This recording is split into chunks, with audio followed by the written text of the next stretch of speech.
that's fine. I mean, more than one of us can record, right? Yeah, I'm already started, so I'll beat you to it. All right. Recording started.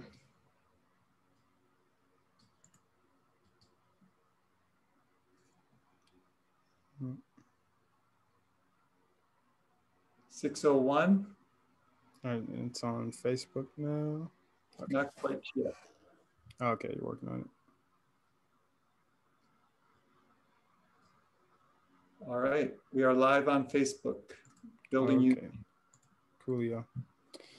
All right. So welcome everybody. If you are just joining us, go ahead and put your name and where you're from on the chat, and we'll kind of continue to let people in as it gets going. I guess. And we'll do a few shout outs here. Anybody can put their name and where they're from in the chat. I guess I'll start. Do a little icebreaker.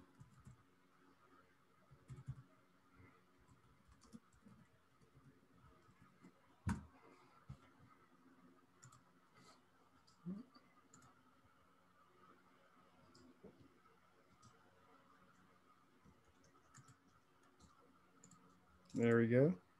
We got Anders from the Twin Cities, Minnesota. We're working with the Sunrise Movement in Appleton. Tatiana from Milwaukee. Got Lauren from DeForest. Try saying that 3 times fast. All right.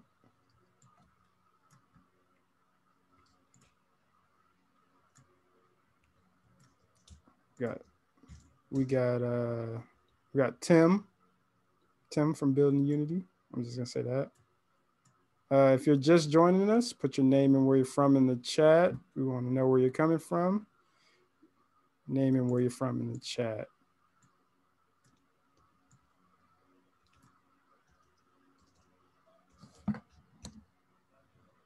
We got Kathy Cohen-Becker, Northeast Regional Organizer for OWR. Got Lisa from St. Paul. Kevin from NKE.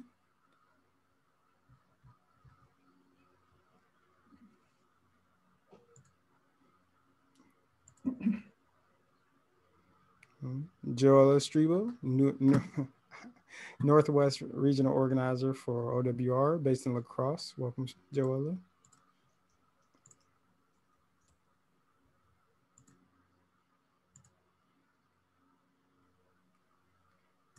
All right, we're gonna get going here soon, and we're gonna let participants trickle in as we go.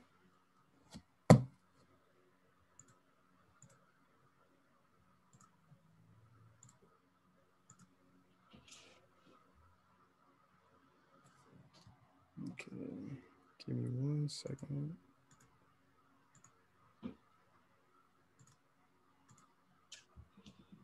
Wow, we got State Senator Supreme Moore Omakundi in the room. Yeah, I just noticed that. Welcome, State Senator. Glad to have you here.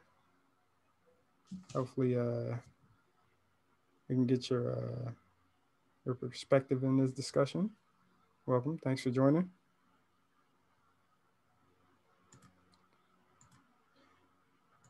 All right. We'll give it 1 more minute, then we'll get going. We'll let people trickle in as we go. And then we'll go ahead and, so when we start, Tim, we'll let you go ahead and do your quick introduction, then we'll start for the panelist introductions.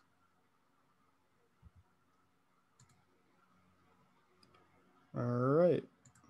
You want me to start now? Yeah, that's fine. It's 6:05. 5 minutes past. You can go ahead, Tim. Well, welcome everyone. My name is Tim Corden, and I am a social justice organizer with a number of different groups. And the reason that Andre and I partnered on this project is that Building Unity, one of the projects I'm working on, believes very strongly that we are in a state of emergency. that most people are walking around in a daze. They don't really realize how serious the world situation is. And all the crises really are interconnected. But most youth, or I shouldn't say most youth, but a lot of youth do understand how serious things are. And I think that our best hope for the planet, for our survival, for your generation, is for all youth to come together and demand that we unite as one movement for people, for peace, for the planet. And that means we've got to end racism. We've got to end the racial disparities. We've got to end the war on poverty, the war on the poor, I should say. We have to have a war on poverty. We have to end the discrimination against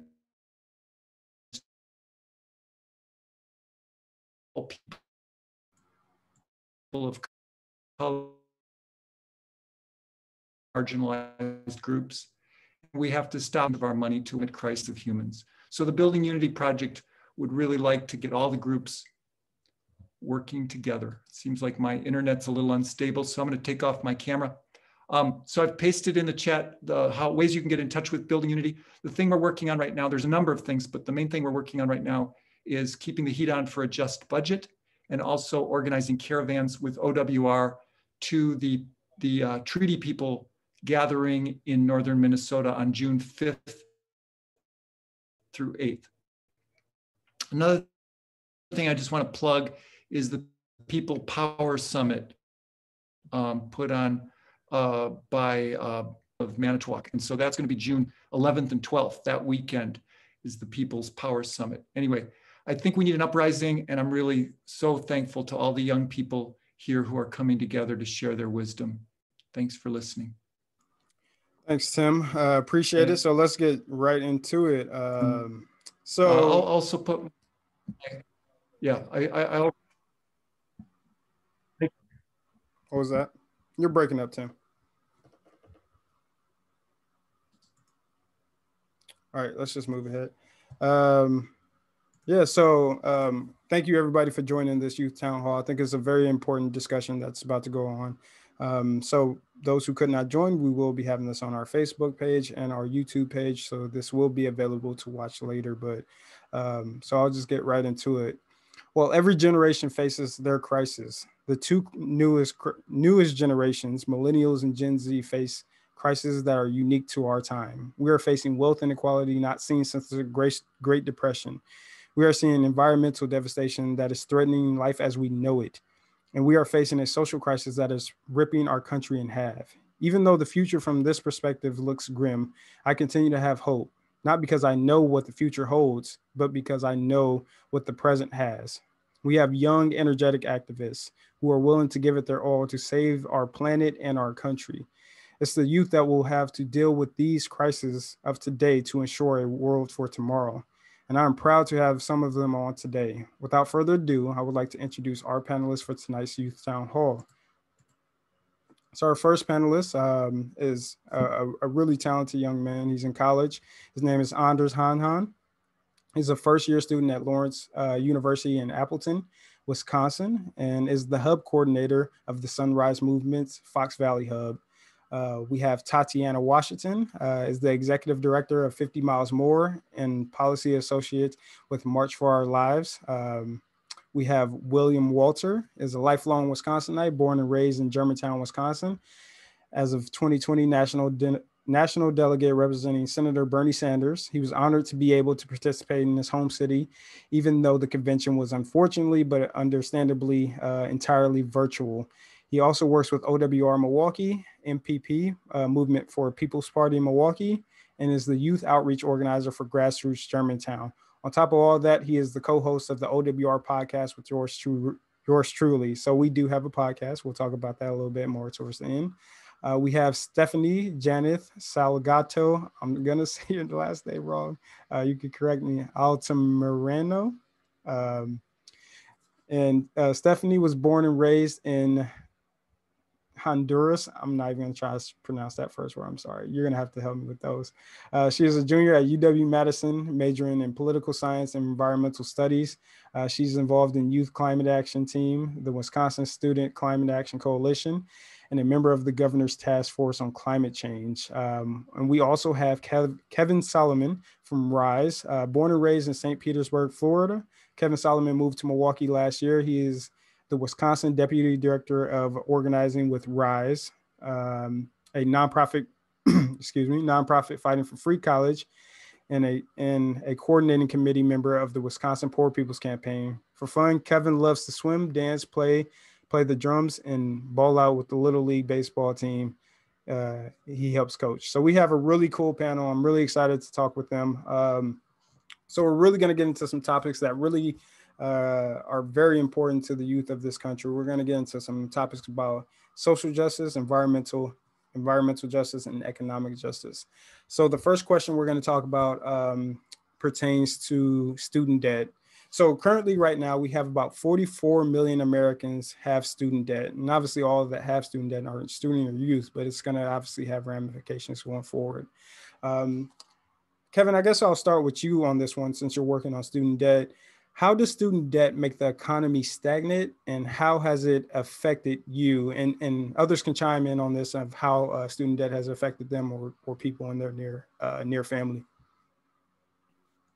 Yeah, well, first of all, just thanks to everybody a part of this. I'm glad to be on this stage with everybody else, and on the live stream. Thanks for tuning in and joining us. I think this question has to be, we have to start this question with experiences of people who are facing this oppression. So I just want to uplift that, like, every day I talk to a couple of students, one at UW Milwaukee and one at Eau Claire, who are like living out of their house or out of their car right now because it's cheaper to have just a car pass, a parking pass, than it is to pay for housing, and they can't afford to pay for housing at their school. So like every day, this is a problem that goes unseen. Like we classify students as being privileged and taken care of, but it's quite the opposite.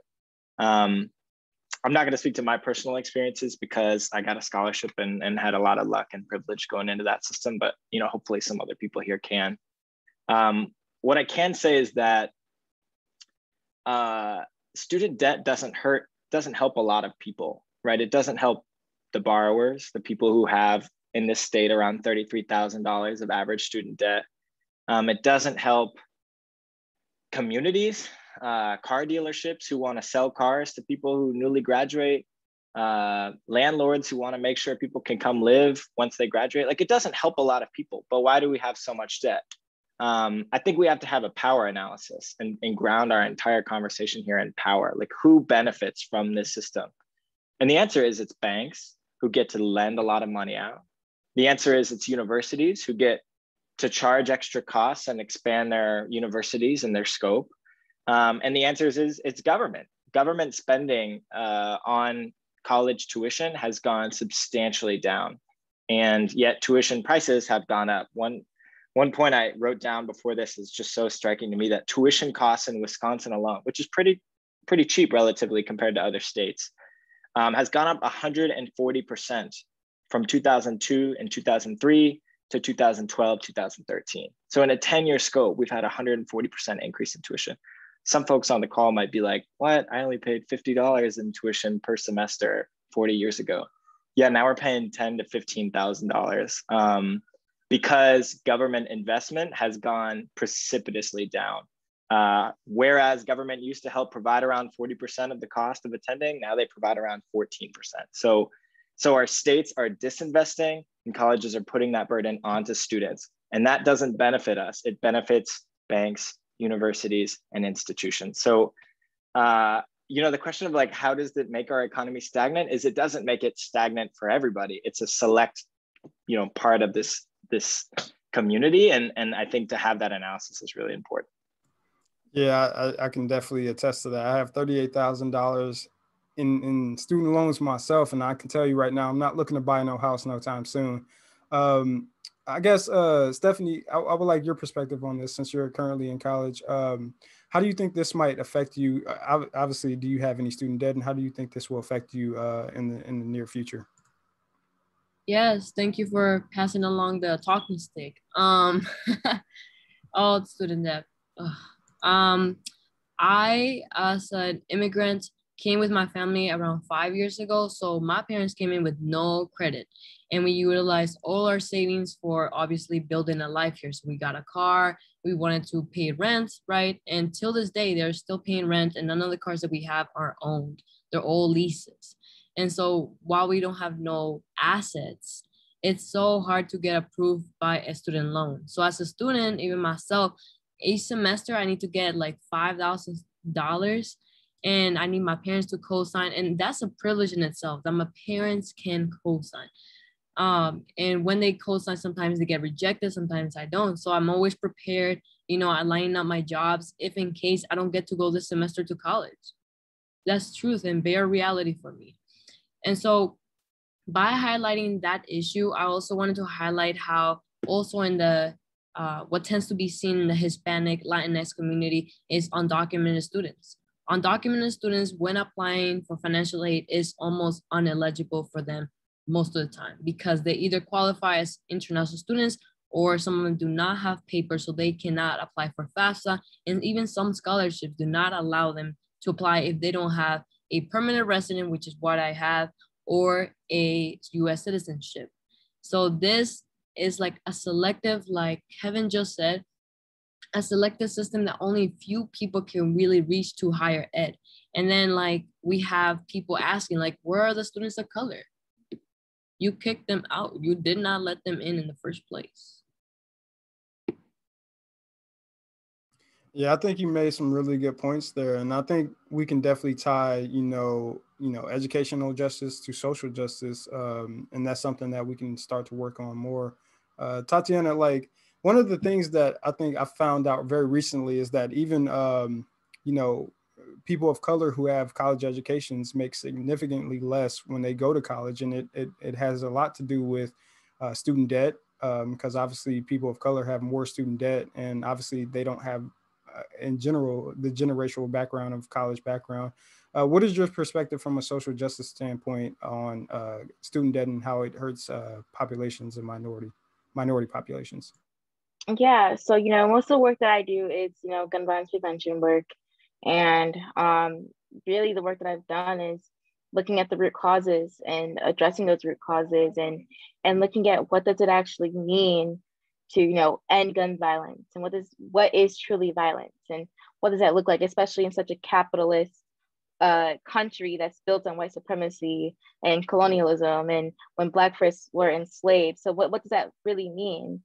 And the fact that we have students, have kids that are unable to get an education, that is violence. That in itself is violence. That needs to be eradicated. That needs to be helped and dealt with. All these things really do interconnect and really do go back to addressing these root causes, which I know we'll keep talking about as the evening goes on, which is really ending white supremacy, which is really addressing and ending capitalism. So. Yeah, and I like that answer right there because it kind of ties into my next question, because obviously in order to do that, you need kind of class solidarity. And in order to have that, you need more unionization, you need higher wages, because if you have more higher wages, you obviously reduce the wealth gap, and obviously, it reduces the harmful effects of capitalism. So I guess my next question, and Will, I would like you to talk about this a little bit, is, what type of effects would the $15 minimum wage have on the economy? Would it have a ripple effect? And especially what type of effect would it have on youth in general, considering we're kind of the one generation that is really not seeing the wealth of this country. I think I seen an article that said at the same age as we are right now, boomers had 21% of all the country's wealth. And at this age, we only have less than 5%. So what is your perspective on that, Will? Well, first, I want to thank everybody for being here. It's great to be able to talk with so many talented and passionate individuals that share common goals and ideologies for the kind of society that we can all be proud to call home, rather than the current system as is that benefits a very elite few. But yeah, you're right, Andre. A little fun stat that I went and dug up the other day. So millennials, according to visualcapitalist.com, have about 5,000 billion in total wealth, which is $5 trillion. But for the sake of comparison, we're going to say 5,000 billion. Mark Zuckerberg, with a net worth of 115 billion, has about 2% of all wealth that millennials in America have. One individual person has 2% of all of this generation's wealth, which is, I mean, beyond absurd. I can't even put it into words how crazy that is. You look at the difference between a $7.25 and $15 minimum wage. What does a person like Mark Zuckerberg do if you give him an extra $8 to $9 an hour? I mean, for him, that's laughable. He wouldn't even bend over to pick $10 up on the street. He probably wouldn't bend over to pick up $1,000 on the street. It's not worth his time. But for a family or a young millennial who's struggling to pay rent, struggling to get their car payments and has massive student loan debt, even $100, $50, $10, that helps. That makes a difference. And these ultra rich people who are storing trillions of dollars overseas to avoid paying taxes on it, any additional funding that they receive just gets stuffed into their accounts, right? It's not going anywhere. It's going to be used to generate more wealth. If you want, what is the basis of a functioning economy, right? You need money to be circulating. There's a theory that states, you give someone $10, you give me $10, and I go to restaurant A and spend $10 and tip $5, right?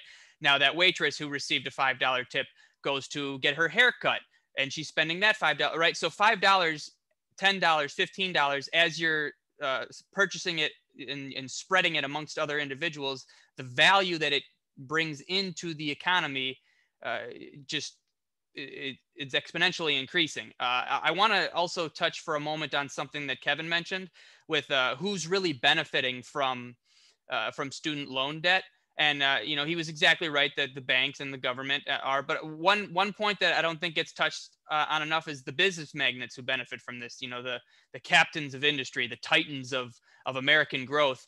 If a person is in $30, $50, $60,000 of debt from their student loans, you just graduated college now, you have to be paying these debts back. You don't have the opportunity to kind of take a leap of faith, to take these risks that someone like, Jeff Bezos may have done when he started Amazon. That's ignoring the fact that his parents gave him $300,000, right? Most people can't take these risks or these opportunities. They have to get a job immediately because they have to pay back this debt. And that gives them no leverage to kind of seek out the kind of job that they want, the kind of, career they want to live, the kind of person they want to be, if they have to immediately accept any job that it's put in front of them because they have to pay back these student loans. And I think from a racial perspective, you look at, the medial income of a white family that, they might not have. Maybe your parents helped you with your college funding. You don't have this kind of debt. You're now coming out debt free. You can take a risk that someone who has to immediately get a job can't take. And Tatiana was right. I mean, that is structural violence. That is the system benefiting the haves and kind of sacrificing the have-nots to force them to just be another cog in the machine. And for a country that kind of prides itself on, the American dream, life, liberty, and the pursuit of happiness, you're denying someone the pursuit of happiness by forcing them to immediately accept any low-income job that they have to get just to pay back this debt. You're not giving them the freedom to kind of take risks to be that next titan of industry, the next person who makes this monumental discovery. It's being wasted because this person has to go jump into a factory and do whatever needs to be done because they have these debts to pay off. Exactly. Anders, I see your hand up. Yeah. First of all, thank you, Tim and Andre and Our Wisconsin Revolution for allowing the Sunrise Movement and myself to be a part of this conversation. So going back to what William already said on wages is absolutely right on. Now, I've been doing some research because the Sunrise Movement is currently in the middle of a national initiative called Good Jobs for All. We're pushing for a bill to be passed in Congress for green green job guarantee, living wage jobs for every American, building new green infrastructure to phase out fossil fuels. And in that research, I discovered that in Outagamie County, which is where Appleton is, where I am right now, the living wage for a single parent with one child is $30 an hour. And Wisconsin is a special state, being that our federal minimum wage right now is $7.25 an hour, and Wisconsin is one of few states that has not raised that. I'm from the state of Minnesota, where our minimum wage is somewhere between $10 and $11 an hour right now. It's working its way up to 15 over the next couple of years. But I think it's frustrating to see that we can't even get all the Democrats on the same page to raise the minimum wage to $15 an hour, which is woefully little.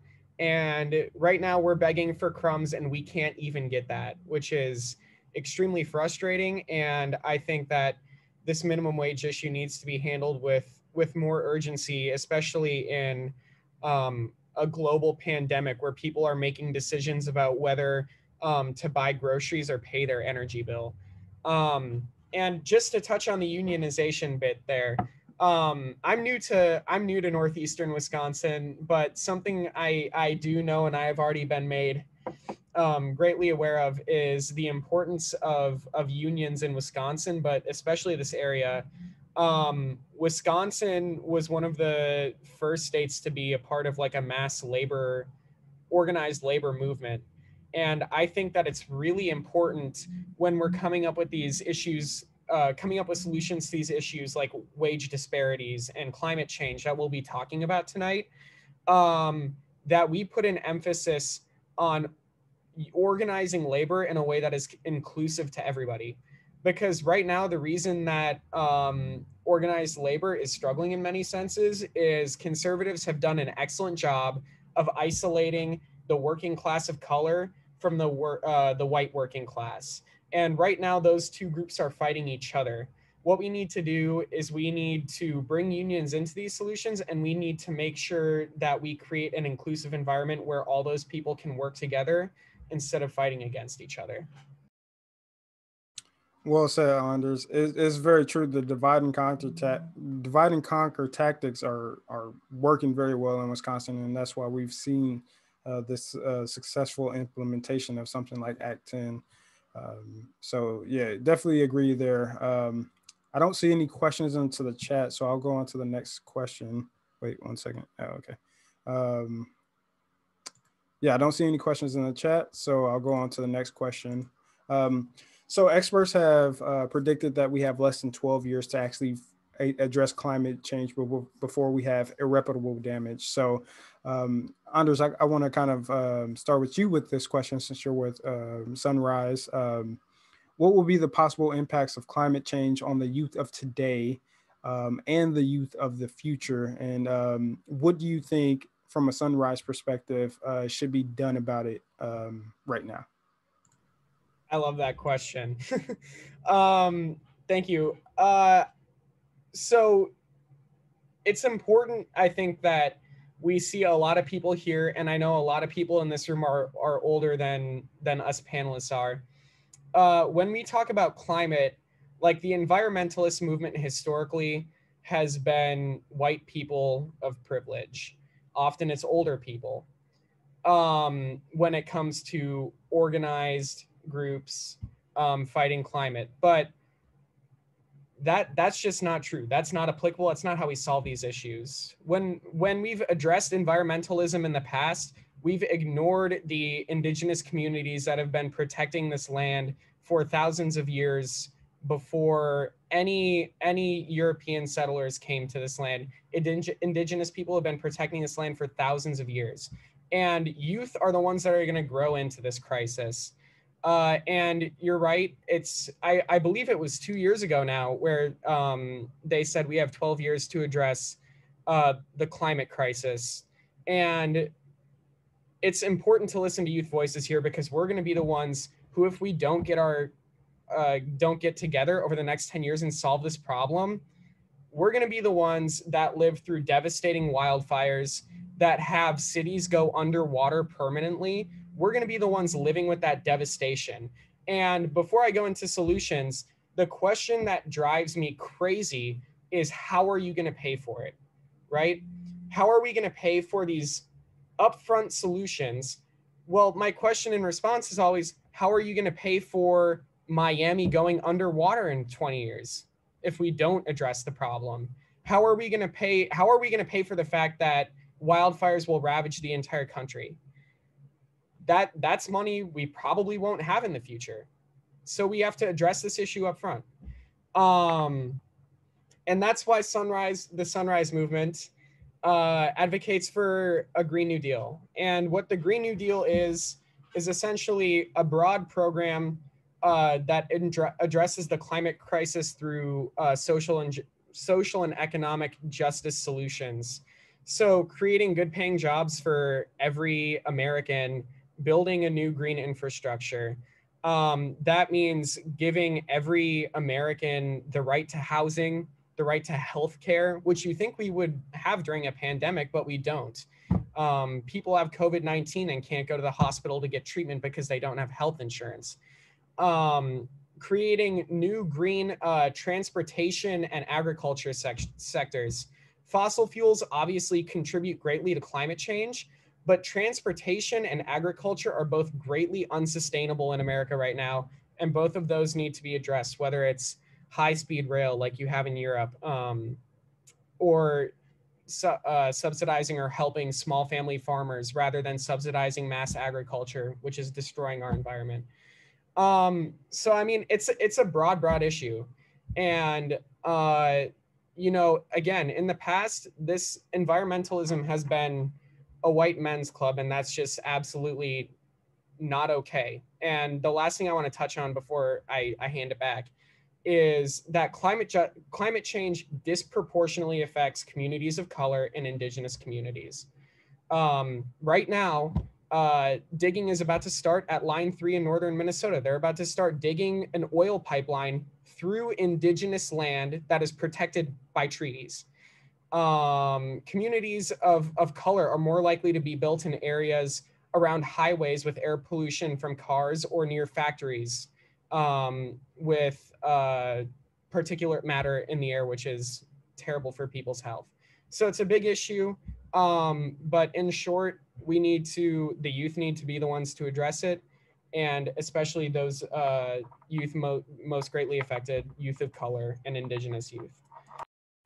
Yeah, I love that you brought up the question of how are we going to pay for it? You know, they always ask that question for things that actually would help society and help the people, but they never ask that about endless wars or giving massive tax breaks to the rich or finding some type of tax breaks to build a new Amazon warehouse. They always somehow spectacularly come up with the money. But I have a question for Stephanie, since you're actually on the governor's task force. So I think this is a perfect question for you. Do you think elected officials are doing enough to advocate for climate justice and climate action? And if they're not, what do you think they should be doing to fight for it more? This question always comes tricky, and I think most of us agree, because we have town halls, we have public hearings where, you know, people are heard or listened to at least. And so while at front it may seem as like, you know, a lot of politicians care, it also seems very social desirability bias, where they have to care because their constituents care, because that's what society wants them to care about. And when we talk about climate justice, it's often just forgotten the whole social justice aspect to it. So then when you start adding all the layers about white supremacy, colonialism, sexism, and you start explaining how like immigration reform, incarceration reform, all those things are tied up, that's where they become less reluctant. That's where they become more hesitant to fully engage with this whole solutions of, you know, climate justice. And so I think a way that a politician nowadays could really actively, move forward what they promise to do for climate justice is by truly like showing that they care. So showing up to protest, showing up that they donate, showing up to, adding to those petitions and those signatures, and actually, being there and telling their constituents, like, even if you don't believe in climate change, I believe in this. And it's a matter of time. Like people said, like we have until like 2030 where some tipping points, if we don't address them now, is too late for us. And so I truly do believe that, like sometimes you're going to make people mad with the work that you do, and that's okay. Yeah, that's true, and I think I'll just kind of bring this up as well. I think a lot of politicians actually believe climate change is real, even if they so-called deny it. I think the reason why they do deny it or don't take any action on it is the power of money in politics. There's heavy influence from big oil industries to maintain their power, because they know if we switch to renewable energies, then obviously their business model is just out of date. So yeah, I think the power of money in politics and lobbyists and things like that are a huge impact on our political system. So I think we also have to address that when we address climate change. And so we do have a quick question in the chat. Anders, I see that you would want to answer that, and anybody else feel free to chime in. Yeah, so in the chat, the question was, what's the difference between carbon neutrality by 2035 versus 2050? So the Green New Deal and the position of the Sunrise Movement is carbon neutrality by 2035. And the reason is, again, the scientific community gave us 10 years to address this problem. If we do not reach carbon neutrality before 2050, if we don't strive for earlier than that, there will still be catastrophic damage done to this planet and to this environment. And our lives will all still be greatly different than they are now. The planet will still suffer irreparable change at that point. That decrease in emissions is just too little. And also what I'd like to throw out there is there are a lot of countries that, there are countries that are ahead of us in climate action, but there are some countries that aren't, that are still big emitters. The US needs to set an example. As the richest country in the world, we should be the ones demonstrating how a sustainable economy works. We have the money to do that. And saying that we can't reach carbon neutrality before 2050 is an excuse and playing defense for fossil fuel lobbyists. And that's what I would say to the current plan from the Biden administration is it's too little.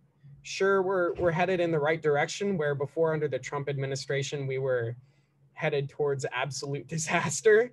But it's still not enough. Our planet will be catastrophically damaged, which is why we need radical action now. And that's why a lot of us are up here today. Exactly. One perspective I wanted to bring up is the impacts of climate change on actually social justice, because even though, climate change, some people might not see it as intertwined.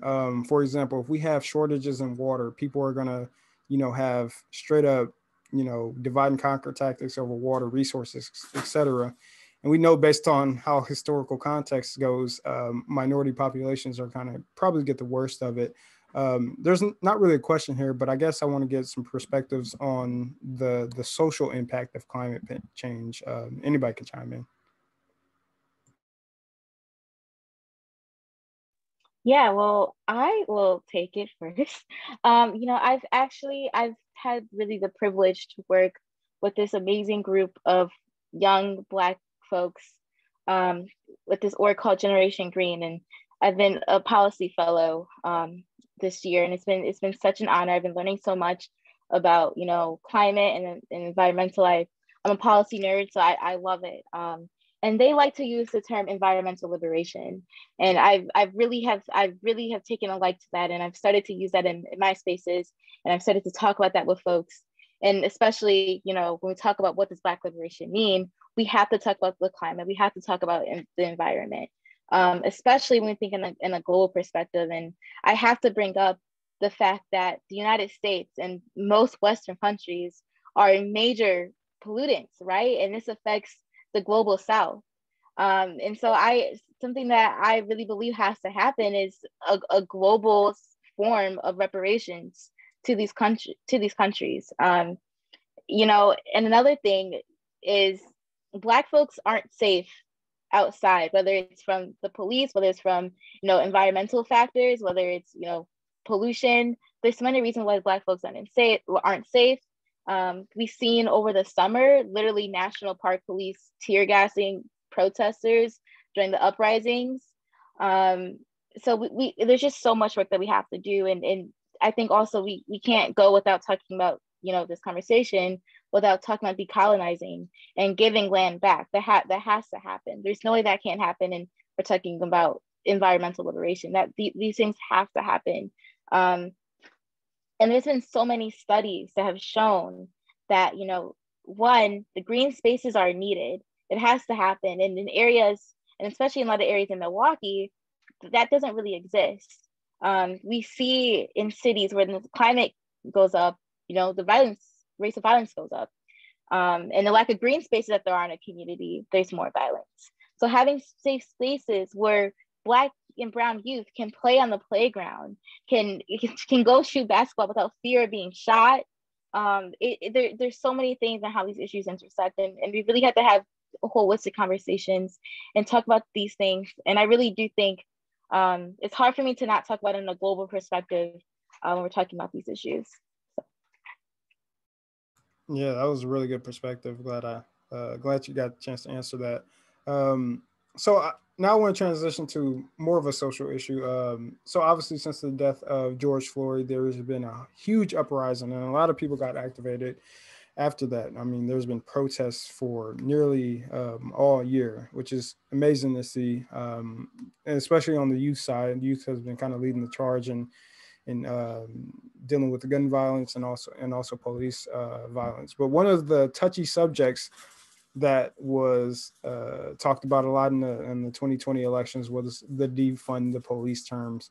And I think there is a lot of misconceptions about what people mean when they say that, because, you know, some people might conflate it with the abolishment of the police or never having any type of public safety. Does anybody want to talk about what defund the police means to them, and why it is something necessary in order to combat social injustice in minority neighborhoods?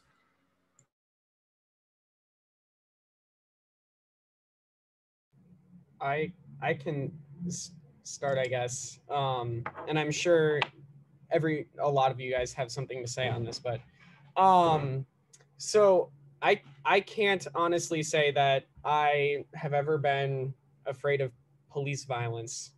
Like that's not the community that I grew up in. And what's so frightening and so disturbing is that in America, based on the way that you look, that is what will determine your lifelong relationship with police departments. And I think at this point, we need to be honest about what police departments are.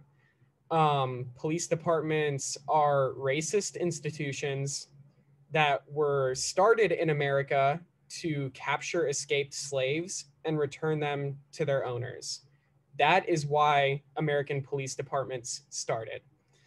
And although there have been attempts for reform, they've said, oh, we want to train our police officers better. Oh, we want to put body cameras on. This hasn't changed anything.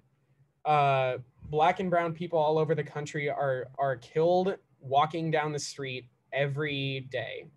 And in fact, even here in Appleton, I was just at a rally yesterday evening for a young man named Jimmy Sanders, who was killed by a police officer who was responding to a fight at a bar.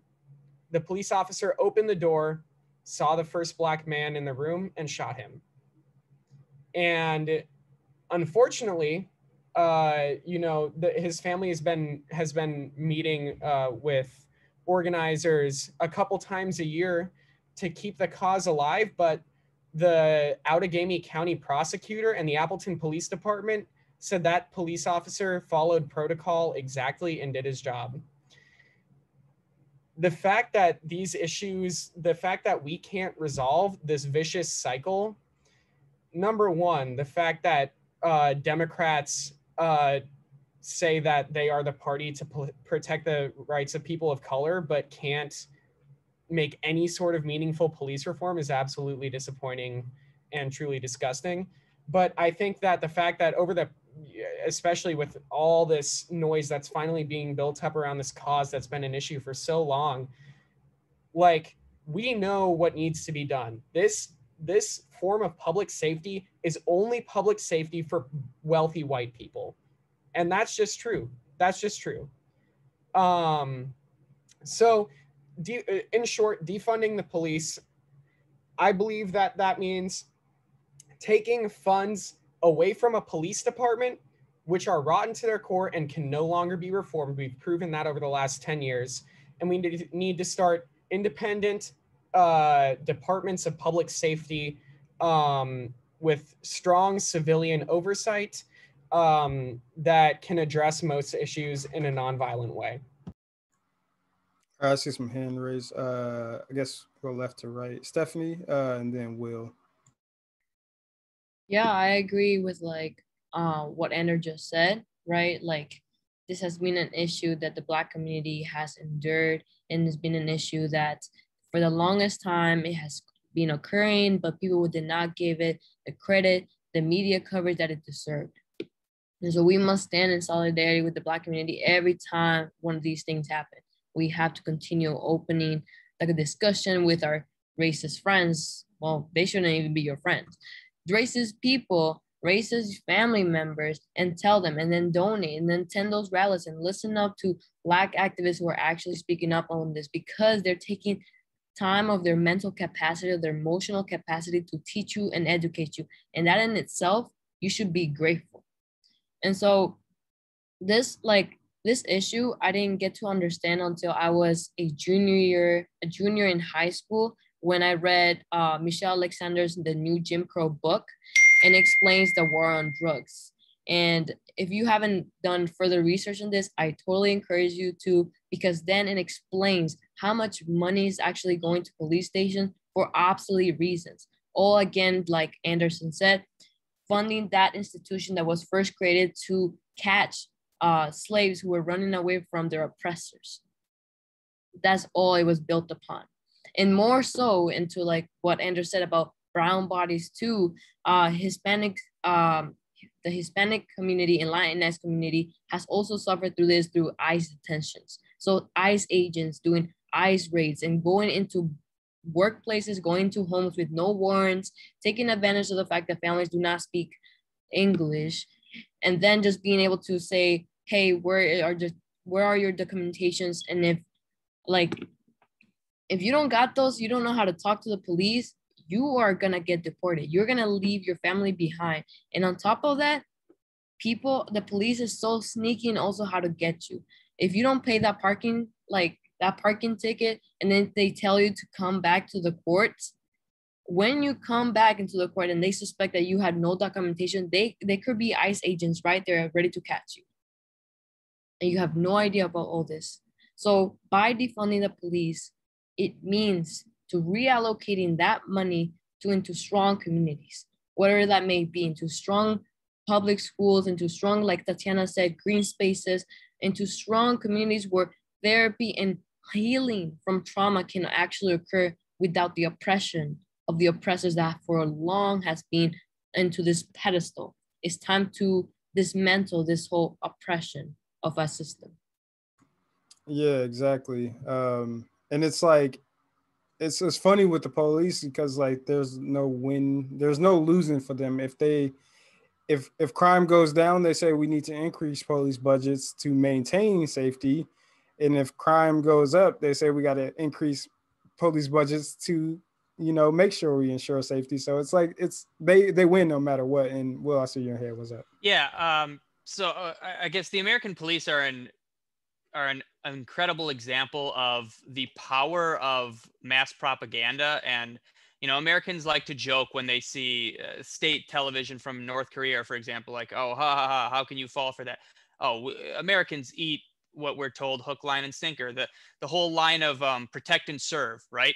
The job of the police is to protect and serve the community. Well, according to Warren versus the District of Columbia in 1981, the District of Columbia Court of Appeals case held that the police do not owe a specific duty to provide police services to specific citizens based on the public duty doctrine, meaning no, police do not have to protect and serve the community.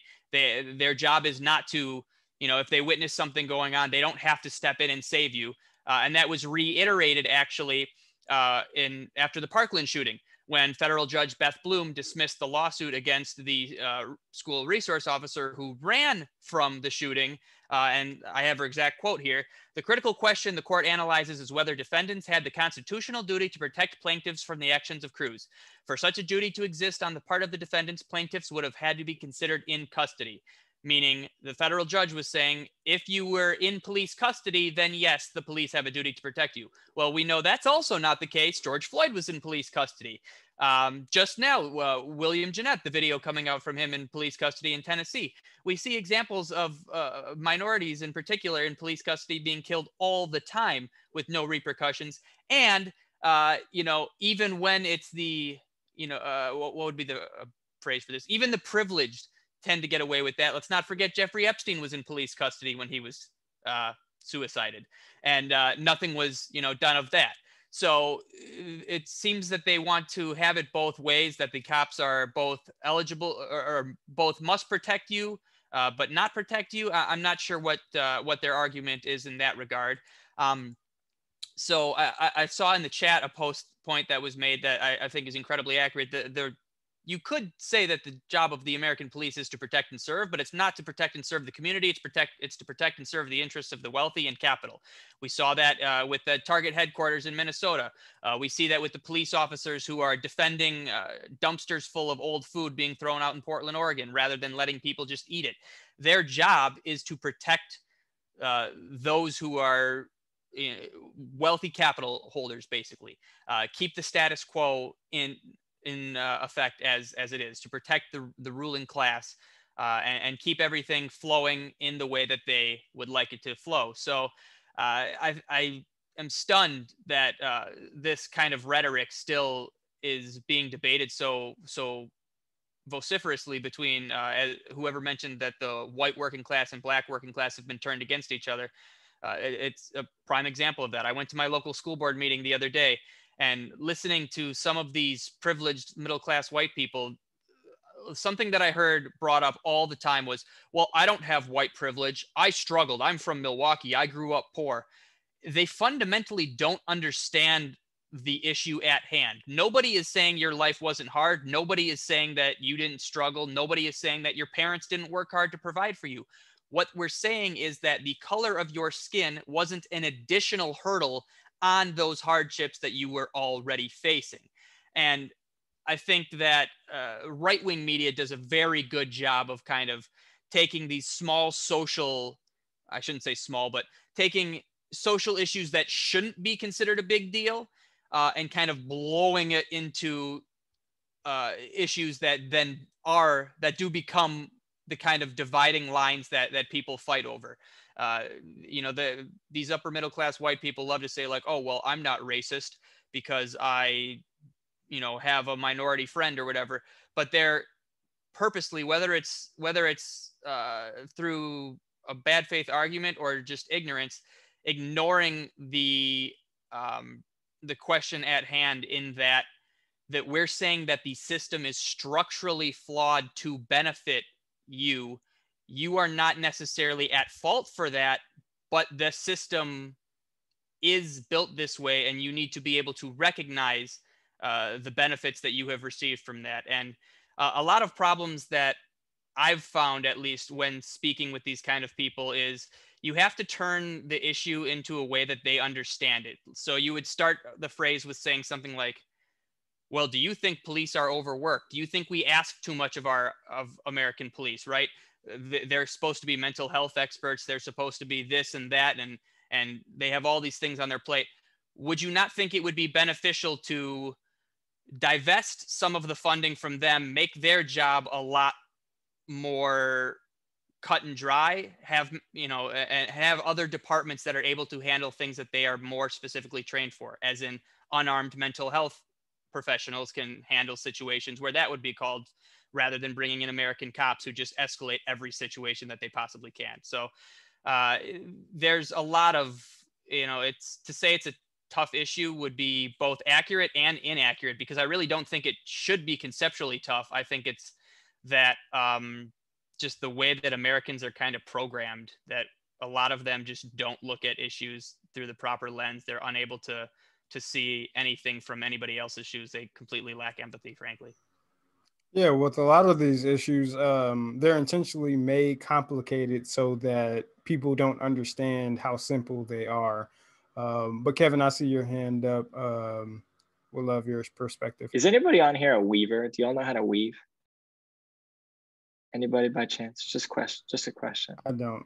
So I don't know how to weave concretely, but I do know how to knit together different ideas. And I just want to kind of do some intersectional thinking for a second, because we have so many different threads that have been brought up and they just all need to come together. When we think about policing institutions, yes, it's to protect, historically, to protect, you know, people who were enslavers from ensuring that their property, like the literal Black people that they colonized and brought over to this country, didn't get away. And so right away, like from an early stage, police are entities that are there to protect white supremacy and to protect capital, right? We've established the capitalism part, but are also there to squash organized labor, quelling rebellions and worker uprisings for more than a century, that are also there to protect the interests of working, or the elite and ruling class. And so, you know, when somebody's like, oh, you know, I don't imbue white supremacy, I'm not a white supremacist. Well, if you're defending the police stopping people from looting and from taking all of this thing and threatening your property, like you're doing the same kind of undermined logic that these same, like these institutions were built for, right? These institutions were there to protect white supremacy. And I think we just, like, we have to think about all these things interrelated. The money that we don't get from the government for college tuition, the money that we don't get from the government for, you know, environmental reparatory planning, that money goes to police. Police go and train in Israel, like a literal colonizing country right now, to Palestinians. In Durham, North Carolina, where I went to undergraduate, the county police have a regular training program with Israeli military defense programs.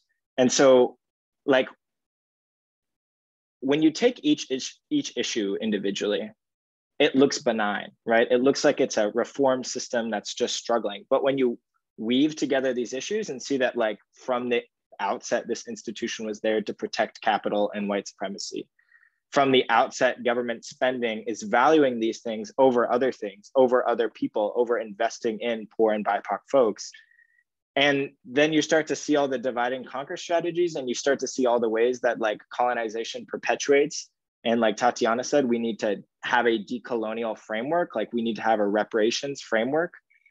You can see how this pattern is so clear and so overt. And so, you know, I just think we all should really try to be weavers in this space, because we have to see all these threads and how they all connect, because it's abundant and right in front of us. But unless you have an abolitionist framework, you'll see police circling Black communities and think that that's normal, rather than seeing that as evidence of white supremacy actively trying to undermine and oppress poor people who are Black.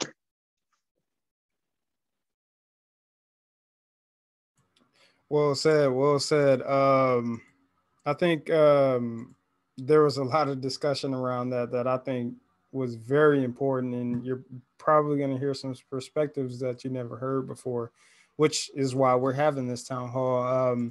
There's another topic that I want to talk about that has to do with immigration. So obviously there was a lot of uproar, necessarily and justifiably, about obviously the treatment of immigrants and obviously children in cages.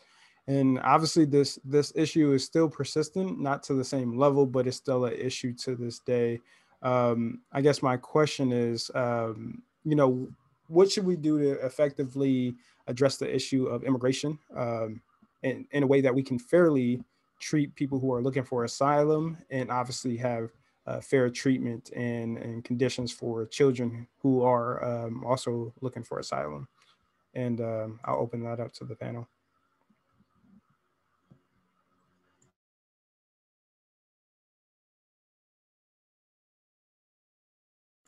Go ahead, Stephanie.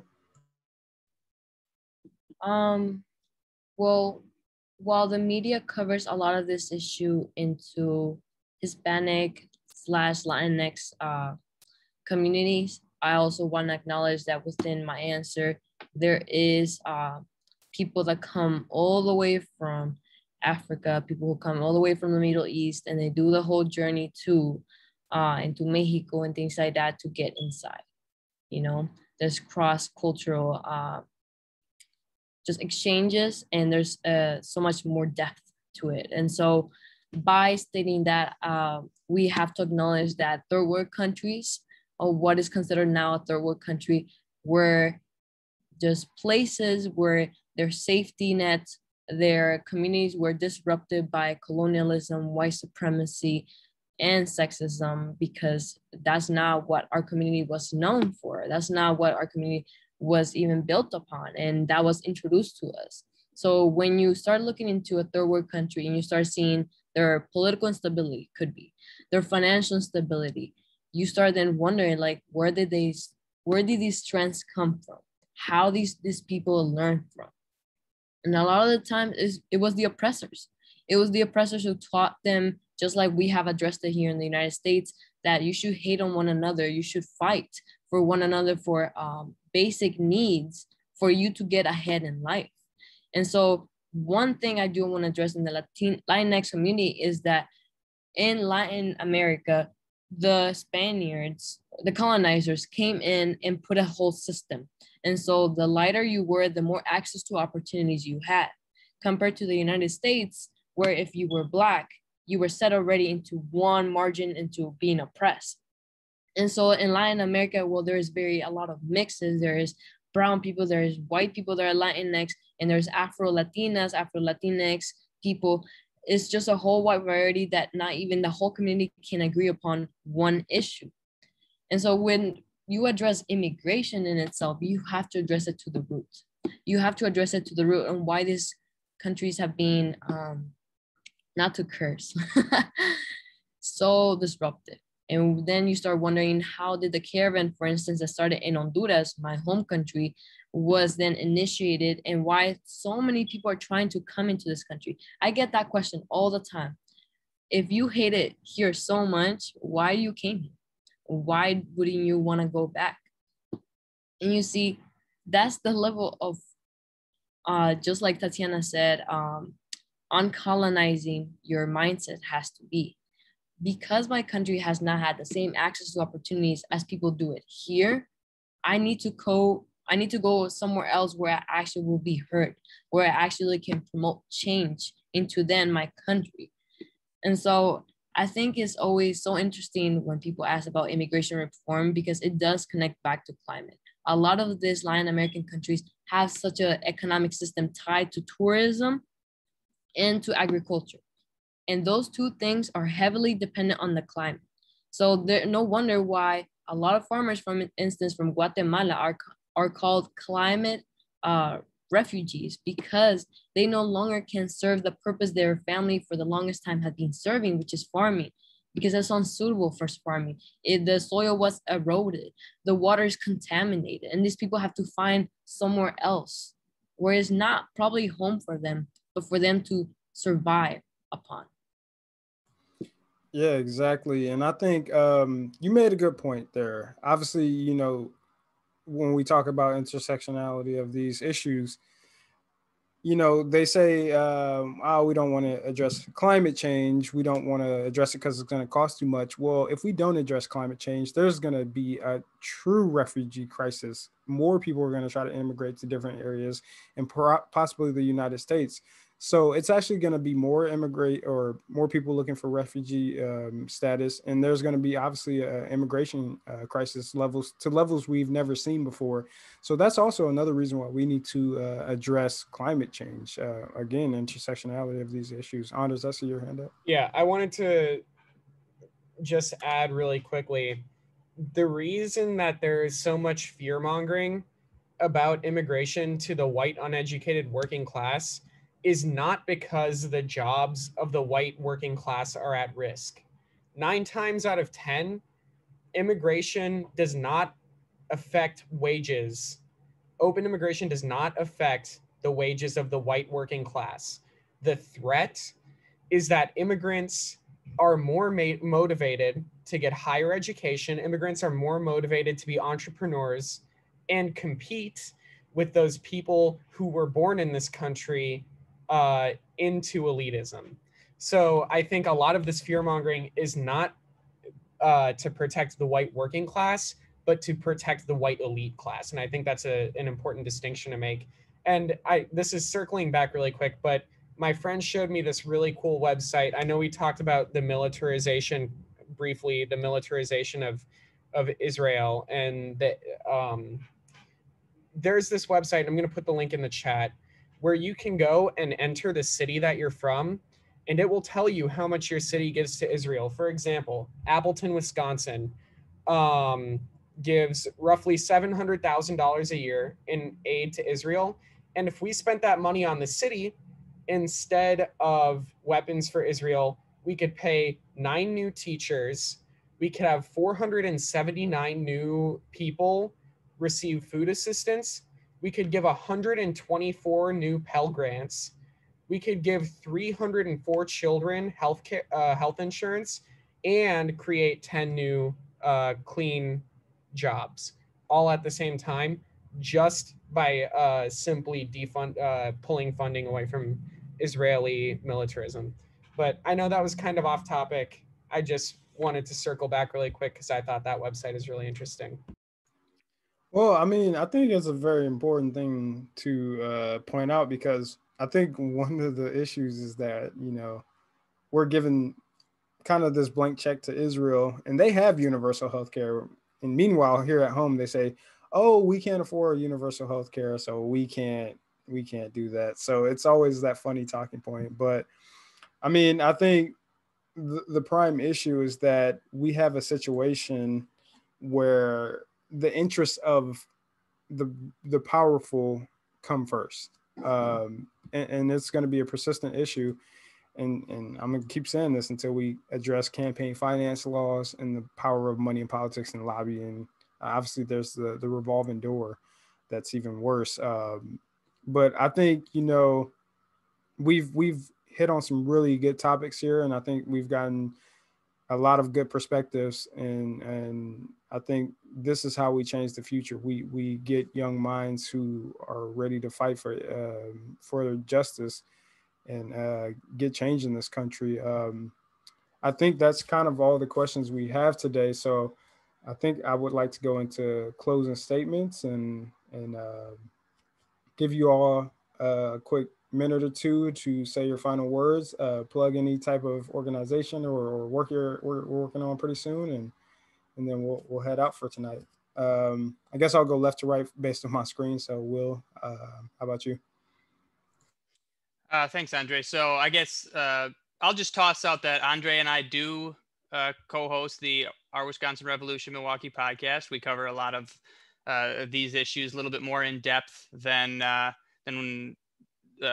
with time constraints than that we were able to do today. But I just want to thank everybody for being here again. It's great to be able to listen to and spend some time with and kind of hear the perspectives of like-minded individuals who also share this dream that America and the world can be a strong, thriving, healthy society for everyone rather than a select few. So Thanks everybody for being here. I very much appreciate it, being able to consider myself amongst talented individuals like all of you. Thanks, Will. Anders. Okay. Thank you, first of all, again, to the OWR for organizing this, and thank you, other panelists, for coming. It was really nice to hear from all of you who before this process I had not met before. So I just want to circle back to the philosophy of the Sunrise Movement more specifically, is we are not necessarily a climate organization. The Green New Deal is not a climate bill. It is like a true representation of the intersectionality of these issues. We are addressing carbon emissions and environmental pollution, sure, but part of this platform and part of this bill is healthcare and housing for every American, defunding racist institutions like police departments, free college, a clean and affordable transportation sector. All these things we touched on tonight come together in this fight, and I'm glad that we've all been able to discuss that, and we all agree on this important intersectionality. More specifically for the Sunrise Movement, and I know Kathy is in the chat dropping some links. If you like us on Facebook, follow us on Instagram, and I'm also going to put my email in chat right now as well.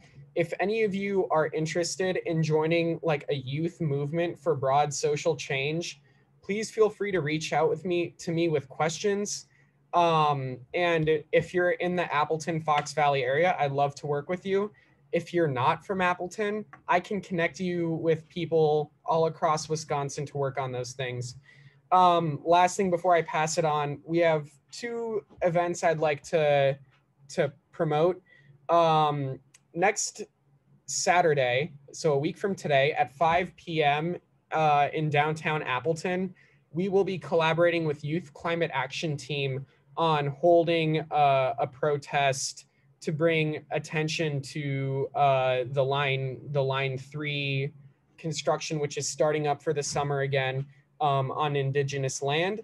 And as these other groups have talked about, there's going to be a caravan, and we're going to be heading up to line 3 in June to actively protest.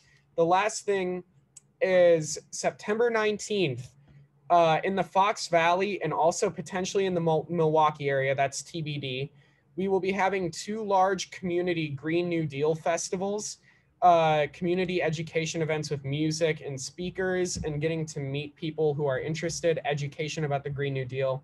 So September 19th, if you follow our social media, more information to come on that. Other than that, I'd like to thank you all for coming and hearing us out. Thanks, Anders. I really appreciate it. Kevin, would you like to say a few words? Yeah, for sure. I'll say a little bit more than a few, but won't speak for very long. Thanks again, everybody here. I'm going to drop my number in the chat for any panelists that y'all want to stick together. We talked a lot about how people are divided and conquered, so us staying together is important. I'm also going to drop my email.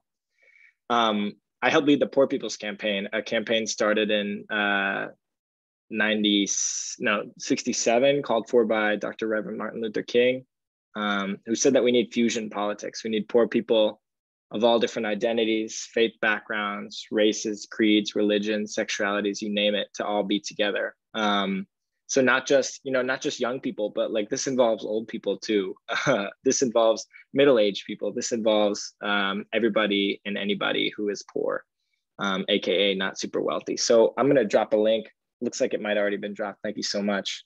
To the Wisconsin Poor People's Campaign Facebook group. We are, a group of people all across the state fighting for a more just world, and to do that in an inclusive and accessible way, without money, without politics in the way, to just do it as independent people. Last thing I'll say is with RISE, the nonprofit I help lead, we're working with Our Wisconsin Revolution on Juneteenth, the 19th of June, to celebrate all that is Juneteenth as a holiday, to have basically a forum talking about the ways that our educational systems in Wisconsin are both complicit and anti-Black racism and oppression, but also, a source for liberation at the same time. So that's going to be in connection with local Juneteenth organizing chapters across the Southeast Wisconsin. And if you want to tune in, it'll start 6:30 p.m. Juneteenth. You can find it on Facebook, and we'll send out an RSVP page and all that stuff. So we'd love to have y'all join. And awesome. Thanks again. Awesome. Thank you, Kevin. Stephanie? Thank you, everybody who hosted this event, to reach out, to have this intersectionality, yes, of discussion and, conversation. People should be welcome to make realizations and be, willing to change, because we have to have a growth mindset where each and every time we have to consider our opinions and be, changing and considering new perspectives and new ideas.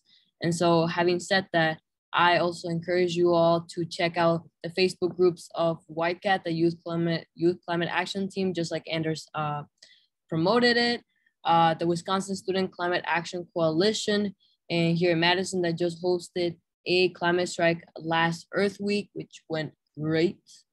And, here into the future, just start supporting more the climate change task force report.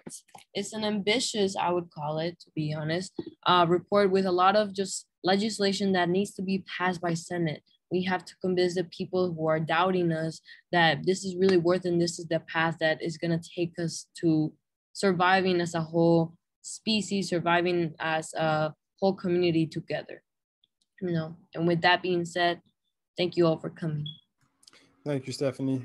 So yeah, just last remarks. Thank you everybody for joining. The reason why we want to do this is to get the perspective of youth, and that's definitely been done, but we have to continue this fight.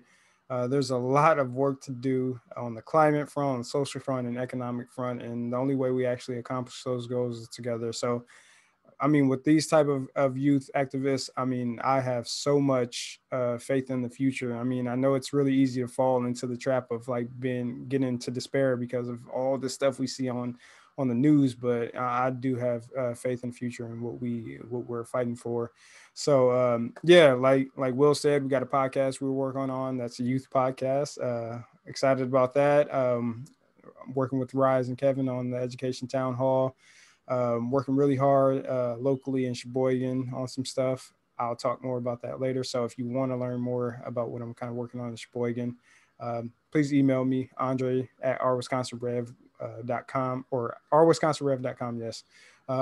But yeah, please go and connect with all these youth organizers. They're amazing. They're great people. They're doing great work.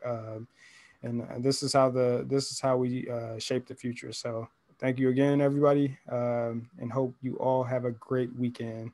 Tim, I see your hand up. I didn't know if you want to say something before we head out, though. Yes, thank you so much. Let's give Andre a big hand. He's been the lead organizer on pulling this event together. Thank you, Andre. The Sustainable Saturday Night is something that's been going on for about 9 years, 9 years now. We do this on the fourth Saturday of the month. Of course, until recently, it was a real live event that we held in Madison at the James Reeb UU. The James Reeb Justice Leadership Team hosted it for many years. And for the time being, it's a virtual thing. And I just want to say next fourth Saturday is in June. We're going to be looking at another issue that is very much a intersectional issue of militarism, violence, misappropriation of funding, and racial injustice. And that's the basing of the F-35 planes in a low-income neighborhood in Madison, Wisconsin, where they're going to continue to pollute and hinder the learning and the well-being of low-income people in Madison, as well as anyone in Madison. These planes are awful. They're loud, and they're nuclear.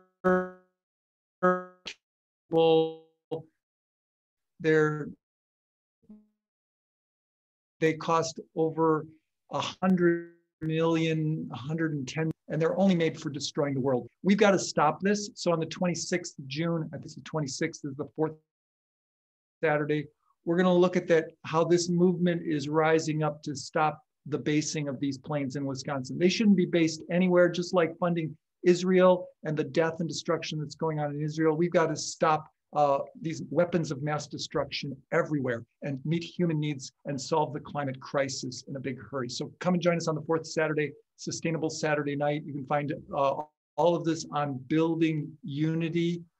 That's the project that's trying to pull us all together. Our Wisconsin Revolution, RISE, the Grassroots Network, the Wisconsin Network for Peace and Justice, and all of you amazing young activists. So let's build one united solidarity movement. Thank you so much, everyone.